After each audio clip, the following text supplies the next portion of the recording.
Amém. Glória a Deus. Poderia sentar? É sempre muito bom poder falar de Jesus, porque é nesses momentos que nós vemos o quão pequenos nós somos e o quão grande Ele é. É nesses momentos que nós percebemos que a graça, ela é materializada. Porque imagine só o tamanho da graça, um ser pecador, um ser que fala às vezes o que quer, da maneira que quer, caminha por caminhos que quer, mas aquele que resgatou, aquele que triunfou, aquele que se entregou, aquele que amou, vai lá, busca Ele e ainda fala o seguinte: você agora pode falar de mim, porque as pessoas me verão através de você. As pessoas me verão Jesus através do seu olhar, através das suas atitudes, através da sua palavra, através do lugar onde você estiver. Os seus passos representarão Jesus, as suas atitudes representarão Jesus, os seus negócios terão Jesus ali. Isso é a graça materializada. Então, aquela música que fala assim que a glória toma forma em mim, é a pura verdade, porque a glória do Senhor, a presença de Deus, o próprio Jesus, toma forma em nós, que somos uma imagem e semelhança dEle. Em nome de Jesus, eu declaro hoje, que nós sairemos daqui com a mente de Cristo. Nós vamos ver que a palavra de hoje, ela vai falar o seguinte: qual que é o tema dessa palavra de hoje? Lavrador, carpinteiro, governador. Amém? Então eu queria ler com vocês alguns versículos. Gênesis 1, versículo 2, parte B. Gênesis 1, versículo 2, a parte B. Vou ler o 2 inteiro, mas vamos focar na parte B. Diz assim: a terra era sem forma e vazia, a escuridão cobria as águas profundas. Agora a parte B, presta atenção. E o Espírito de Deus se movia sobre a superfície das águas, e o Espírito de Deus se movia sobre a face das águas, e o Espírito Santo se movimentava sobre as águas. Agora, lá em Gênesis 7, Gênesis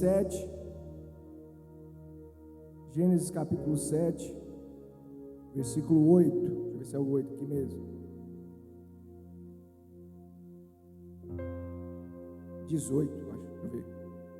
Gênesis, isso mesmo. Gênesis 7, 18.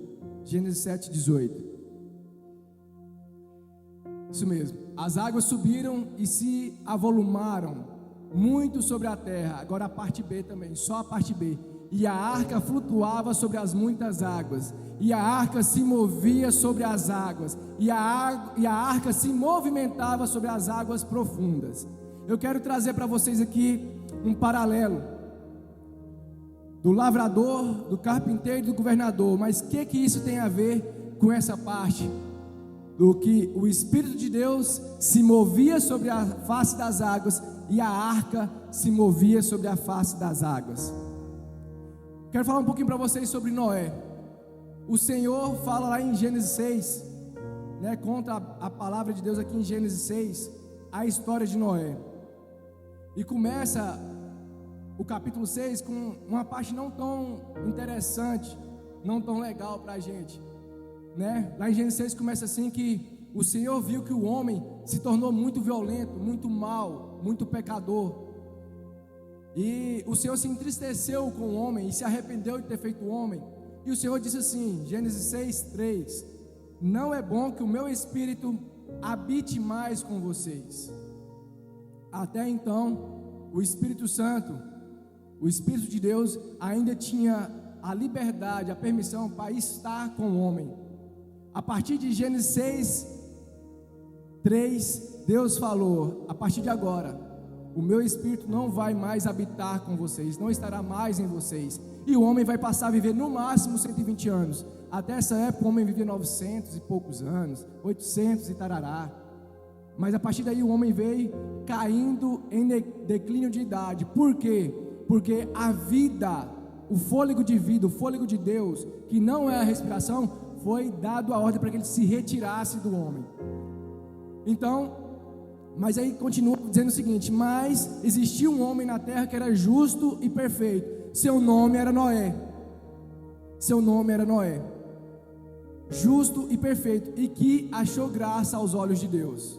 E aí as pessoas falam assim: como que achou graça aos olhos de Deus, sendo que a graça, nós estamos vivendo o tempo da dispensação da graça agora, que foi depois de Jesus, porque a graça foi materializada em Jesus. Mas deixa eu te falar uma coisa: nós não podemos ler a Bíblia pela metade, não podemos separar a Bíblia de um contexto geral, porque a palavra de Deus diz assim, que Ele é, Ele era e Ele há de ser, porque Ele é imutável. Ou seja, o Deus gracioso não se tornou gracioso a partir de Cristo, Ele sempre foi a graça manifesta, Ele sempre foi, sempre será, e Ele é gracioso. Então esse Deus gracioso achou graça em Noé. E o que é que Deus falou para Noé? Falou: olha, Noé andava com Deus. E aí eu quero trazer um paralelo, o seguinte: Noé andava com Deus. Para você andar com alguém, você precisa ser o que? Próximo. Ninguém anda com desconhecido. Você passa perto de desconhecido, mas andar, você só anda com pessoas que você tem intimidade. Teve duas pessoas no Antigo Testamento que foi trazida essa palavra de andar com Deus. Primeiramente, Enoque. Enoque andou com Deus, mas foi levado para estar na intimidade com Deus lá em cima. Mas Noé andou com Deus, mas ele não foi levado para andar com Deus lá em cima, ele andou com Deus aqui embaixo. E nós hoje somos os Noé daqui, porque nós estamos sendo chamados para andar com Deus aqui e agora. Você não foi chamado como Enoque para andar com Deus lá em cima ainda. Nós vamos, mas por enquanto nós somos Noé. Vamos andar com Deus aqui embaixo, até nós nos encontrarmos com Ele lá nas alturas. Amém? E nesse paralelo falava, né? Noé andava com Deus, então Noé andava no Espírito. Noé andava com Deus no Espírito, junto com o Espírito de Deus, porque ele tinha intimidade. Você só anda com quem tem intimidade. E aí eu quero mostrar para vocês o seguinte: lá em Mateus 4 fala o seguinte, que o Espírito de Deus, o Espírito Santo levou Jesus ao deserto. Ou seja, Jesus também andou com o Espírito. E Noé, naquele tempo, andava com o Espírito, mesmo sendo um tempo de pessoas más, violentas, onde Deus tinha se arrependido de fazer o homem. E eu quero que vocês entendam que quando fala na Bíblia que Deus se arrependeu, não quer dizer que naquele momento foi gerado um sentimento que Deus desconhecia. Não, é simplesmente para que nós entendamos que Deus, ele é uma pessoa, que ele tem sentimentos. E fala assim que até os pensamentos dos homens daquela época eram maus e entristeciam a Deus. Quando a gente fala não entristeceis o Espírito Santo, eu estou querendo, o que Deus está querendo dizer? É que ele sente. E não só as suas atitudes entristecem a Deus, mas também os seus pensamentos. Quer dizer que o meu pensamento é pecado? Meu irmão, não é só seu pecado que entristece a Deus. Tem coisas que você faz que não é pecado, mas que não agrada a Deus. Tem muitas situações, tem muitos negócios que não é pecado você fazer. É certo para o mundo aqui de hoje. É certo, é certo. Não tem nenhuma lei que proíbe aquilo. Se você ler na lei, não vai ter nada que te condene sobre aquilo, nem na lei dos homens, nem na lei de Deus. Mas tem alguma coisa naquele negócio que Deus não está se agradando. Mas aí você percebe, e você, mesmo percebendo isso, você quer ir pela lei, e você esquece da... E muitas pessoas acham que a lei era rígida, mas a graça, ela é muito mais, porque na lei você tinha algo que você precisava obedecer. Agora na graça você é um só com Deus, porque o Espírito de Deus habita em você. O que é mais grave? Você ter aqui a mensagem de Deus para seguir, ou você ter Deus dentro de você, e o que você fazer Ele vai sentir. Até os seus pensamentos entristecem a Deus. Mas eu não domino meus pensamentos. Mas você pode declarar que os seus pensamentos são cativos do Senhor. Mas você pode gerar dentro de você pensamentos de Deus, pensamentos de paz.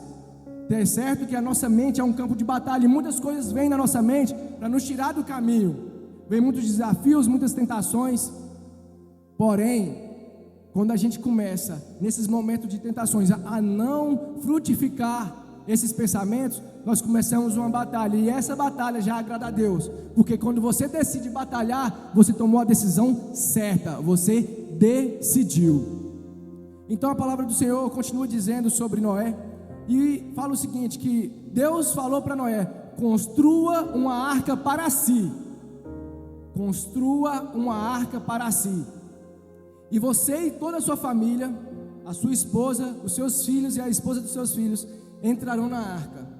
E deu todas as medidas. O Senhor colocou todas as medidas na arca. E o Senhor falou: olha, você vai construir uma janela acima e uma porta ao lado. E olha o que eu entendi.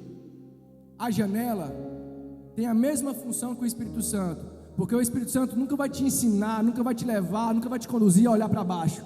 Ele sempre vai te conduzir a olhar sempre vai te conduzir a levar para o alvo, sempre vai te conduzir a levar e a olhar para Cristo. A janela da arca foi em cima com um propósito, para que você, quando Noé olhasse aquele tanto de água, tudo inundado, nenhuma vida, nenhuma pessoa, nenhuma parentela próxima lá mais, além da mulher e dos filhos, todos os animais que estavam fora da arca morrendo, as árvores e as relvas, tudo inundado, tudo ali que ele conhecia estava cheio de água, e ele pudesse pensar: meu Deus, e agora? Não, ele não tinha essa oportunidade de olhar se estava tudo cheio de água. Ele olhava para cima e ele poderia falar o seguinte: de onde vai me vir o socorro? De onde vai vir a minha salvação? O meu socorro vem do Senhor, que fez o céu e a terra. A janela é no alto, para quando você estiver embaixo, você olha para cima e falar: é Ele que vai me tirar, é Ele que vai me resgatar. O socorro vai vir dEle, porque só dEle, somente Ele tem todo o poder e autoridade para colocar as mãos sobre essa janela e me resgatar da onde eu estou. E às vezes você poderia estar numa arca de depressão, você poderia estar numa arca de falência, de negócios falidos. Você poderia estar num casamento que já foi.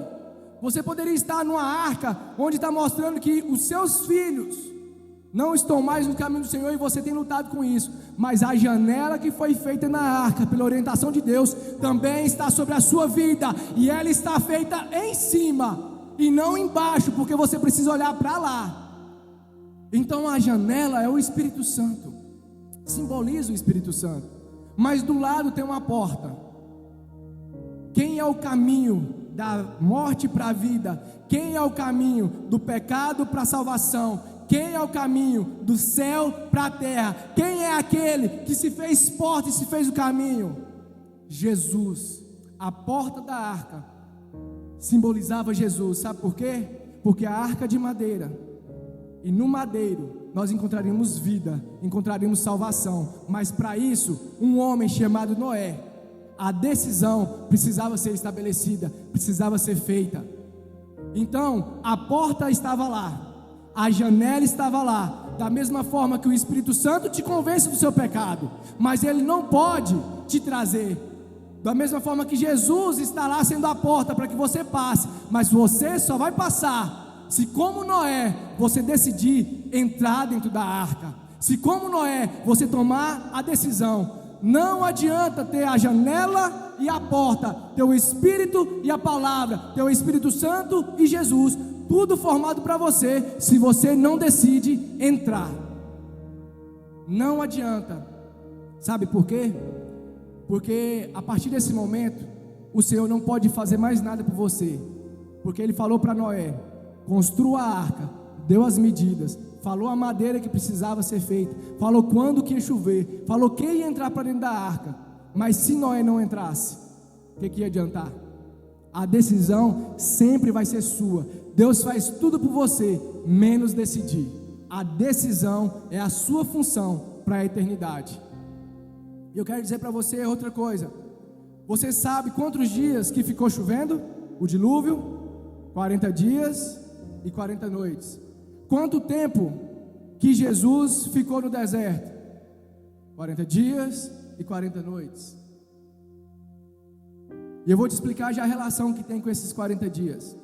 Mas antes, quero te falar simplesmente da seguinte questão. O Senhor falou para Noé que de cada animal, o Senhor colocaria 2, macho e fêmea, e dos animais puros e das aves colocariam 7 pares. Mas todos teriam ali a representação da vida, para que quando a terra secasse novamente, a vida fosse restabelecida. Agora eu te pergunto uma coisa: A palavra de Deus diz o seguinte, que tudo foi gerado em Deus e para Deus são todas as coisas. A palavra de Deus diz assim que você foi gerado antes da fundação do mundo. A palavra de Deus diz que então tudo está feito em Deus, porque Deus ele é o princípio. Diz assim, no princípio. Quando fala no princípio, não é no início das coisas, quer dizer, no princípio é em Deus. Então em Gênesis 1, no princípio está falando o próprio Deus, porque Ele é, Ele era e Ele há de ser. Ele está na eternidade, o princípio é Ele mesmo. Então no princípio começou a ser gerada todas as coisas. E quando o Espírito de Deus pairava sobre a face das águas, quer dizer que toda a vida, a minha vida, a sua vida, todos os animais e tudo que existe estava na onde? No Espírito de Deus pairando sobre a face das águas. E como é que estava a arca lá em Gênesis 7, capítulo 18? A arca estava com todas as vidas ali, o ser que respirava na terra, e o homem pairando sobre a face das águas. Ali era um sinal profético que o Senhor já tinha feito, Ele iria fazer novamente. E se necessitar, sobre a sua vida existe uma palavra que vai ser criado, vai ser gerado, vai ser estabelecido e nunca morrerá. Aquilo que o Senhor soprou de vida em você, a palavra que o Senhor entregou lá em Gênesis 1, ela continua sendo no princípio, porque é na eternidade. Ela não falha, ela não acaba, e ela vai se repetir na sua vida.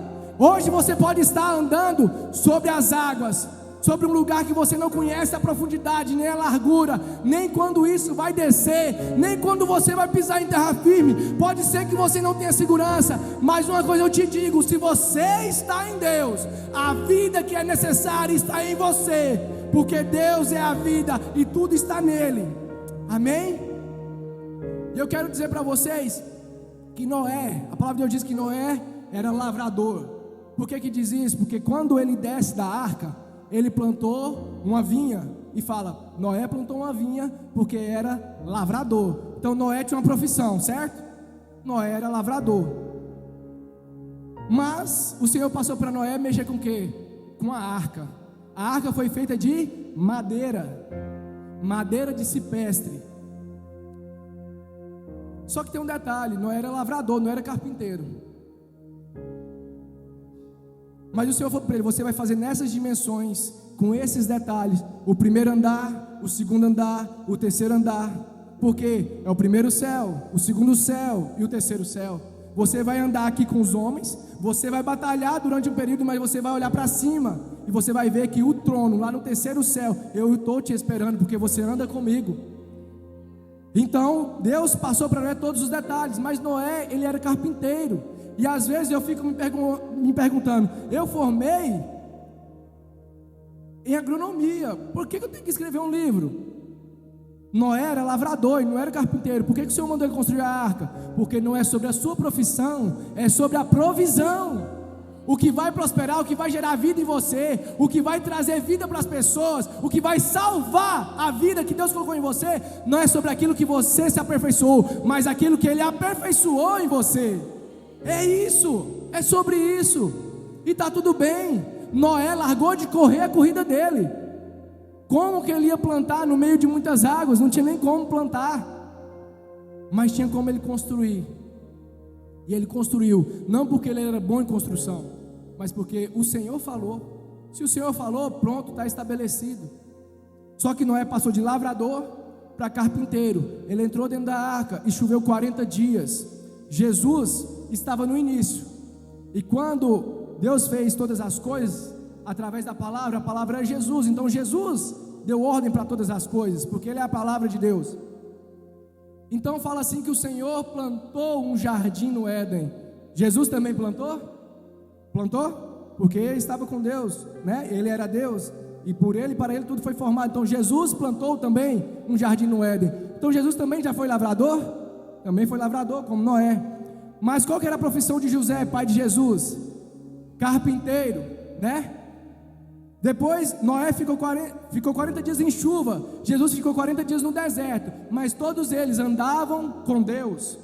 Aí vem um detalhe: Noé saiu de lavrador para carpinteiro e ficou 40 dias em propósito. O Benihim diz assim que existe vários tipos de jejum, mas existe o jejum de 3 dias para tempos de crise, o jejum de 21 dias para a revelação de Deus, como o de Daniel, e existe o jejum de 40 dias. Esse jejum de 40 dias que foi estabelecido, ou algum propósito nesse sentido, é o de governo: lavrador, carpinteiro e governador. Antes de Jesus ir para o deserto e ficar lá os 40 dias, ele não operou nenhum milagre, mas quando ele voltou, ele começou a exercer governo. Noé, antes de entrar na arca, ele era só mais um, como eu e você às vezes, mas depois que ele ouviu a palavra, ele se tornou carpinteiro, ele entrou na arca, choveu 40 dias, quando ele desceu, o que ele era? Governador. De quê? De toda a terra. Jesus era governador de quê? De toda a terra. Ele é rei da onde? De tudo e sobre todas as coisas. Lavrador, carpinteiro, governador. E tem um processo nesse meio. Existe um processo nesse meio. Eu queria que vocês entendessem exatamente essa ligação. Noé era lavrador, ele ouviu a voz de Deus e se tornou um carpinteiro pela palavra. Depois ele entrou dentro da arca e ficou vários dias ali dentro, mas choveu 40 dias. A arca representava a vida. A vida foi restabelecida na terra, foi salva da terra pela arca, a arca de madeira, certo? Quando Jesus morreu na cruz, a cruz era de quê? De madeira. A vida foi restabelecida na minha e na sua vida pelo quê? Pela cruz, pela madeira. Da mesma forma, eu estou dizendo para você que lá, no início de todas as coisas, o Senhor já estava falando: eu vou destruir essa terra, mas vou salvar pela madeira, vou salvar pela arca, porque lá na frente, Jesus, o meu filho, também vai devolver a vida a cada um de vocês, vai te comprar novamente, mostrando a vida, resgatando pelo madeiro. Outra coisa, depois do madeiro veio vida. Depois da arca, Noé desceu e tinha vida novamente na terra. Jesus subiu no madeiro, foi pregado no madeiro, e nós éramos morte. Quando ele foi tirado do madeiro e ressuscitou, gerou vida. Nós precisamos entender que tudo que o Senhor faz é proposital e tem direção, tem um propósito, tem um alvo. E outra coisa, quando passou a água, passou o tempo de chuva, Noé abriu a janela, soltou a pomba. Depois de alguns dias, quando ela foi regressar, que ela encontrou, ela trouxe um ramo de oliveira. Quando Jesus estava lá no Rio Jordão, ele foi batizado, desceu sobre ele, na forma de uma pomba, o Espírito Santo. Quem estava regressando para dentro do madeiro? O Espírito Santo, porque depois do madeiro viria o Espírito Santo. E ele trazia no bico um ramo de oliveira. A oliveira que é feito, o azeite, porque ela gera azeitona. Então o que estava falando? Depois do madeiro, depois que eu trouxer a vida, vai vir o Espírito Santo, e ele vai trazer com ele muita unção sobre a sua vida, e onde ele entrar você será cheio e revestido. Jesus, depois do madeiro, depois que ele venceu a morte, depois que ele trouxe a vida, veio quem no dia de Pentecostes? O Espírito Santo. Mas não foi só a presença, ele veio revestir de uma unção específica, veio revestir de azeite sobre a sua vida, sobre cada um de nós. Então nós precisamos olhar para tudo na palavra, na direção de Cristo. Então, lavrador, carpinteiro e governador, porque o Senhor tem propósito em todas as coisas, porque o Senhor pode fazer isso na sua vida. Porque o Senhor está te chamando hoje para fazer como Noé, tomar uma decisão. A nossa vida ela é feita por decisão. Não adianta o Senhor te falar o que você deve fazer no seu negócio. Não adianta o Senhor desenhar com quem você deve negociar. Não adianta o Senhor falar qual faculdade você deve fazer, quanto tempo vai durar, como será tudo, se você não decidir prestar um vestibular. Não adianta o Senhor estabelecer sobre a sua empresa se você não abrir o seu negócio. Não adianta o Senhor falar para você: você vai ser pai de multidões. Aonde você pregar, as pessoas se converterão ao meu nome, as pessoas confessarão a mim como Senhor e Salvador. Não adianta se você nunca falar de Jesus. Mas eu só falo de Jesus porque eu decido falar. Porque quando eu tomo uma decisão, eu escuto a palavra e eu tomo posse dessa palavra, eu saio do lavrador, que significa aquilo que eu conquistei, aquilo que eu sou bom pelas minhas próprias mãos. Eu entro na vida do carpinteiro, e na carpintaria não é o que eu sou bom, mas é o que ele é bom em mim. Não é o que eu sou bom, mas é o que ele é bom em mim. porque não são as minhas habilidades naturais, mas são as habilidades, os dons e os frutos sobrenaturais. E a partir desse momento eu tomo a decisão, e eu entro para dentro dessa arca, eu entro para dentro do que vai gerar vida. E hoje, às vezes a gente tem muita dificuldade de entender o que o Senhor quer na nossa vida. Não é porque a gente não está escutando, não é porque eu estou esperando uma palavra profética, não é porque eu não li a palavra de Deus, não é porque eu não entendo a Deus, é simplesmente porque eu não tenho coragem de decidir. Esses dias, essa semana para mim e para minha esposa foi uma semana de muita decisão, e já tinha escutado a Deus, já tinha recebido palavra profética, já tinha recebido oferta profética, mas eu sempre fazia orçamento, mas nunca tinha um posicionamento. É a mesma coisa quando você vai num lugar e você fica olhando, fala, não, só vim perguntar o preço, não, só quero saber quanto que está, não, é legal, é bonito, né? Eu queria, mas se você não comprar, nunca será seu. Se você não tomar posse, nunca será seu. Se você não decidir, nunca será seu. Então, quem decide, governa.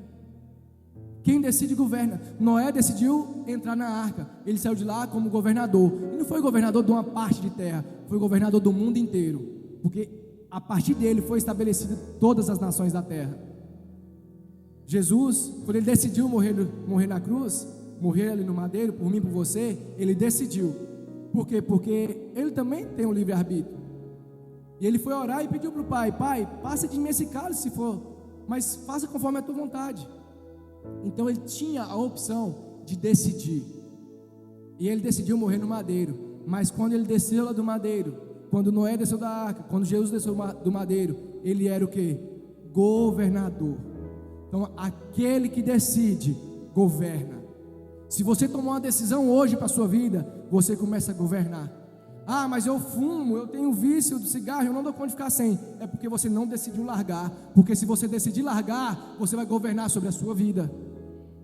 Ah, mas eu peco, eu estou em promiscuidade, em prostituição, eu não dou conta de largar isso. É porque você não decidiu largar. Porque a partir do momento que você decide largar, o Senhor estabelece governo da sua vida. Então não existe nada na terra que nós possamos governar se a gente não decidir. Não tem como. A decisão gera governo. Quem decide, governa. E hoje eu trouxe aqui para vocês essa palavra, para que vocês possam iniciar um novo tempo na vida de decisão.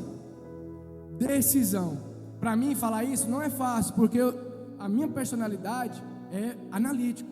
Então eu penso ali nos mínimos detalhes, eu conto, eu faço as estratégias, eu calculo.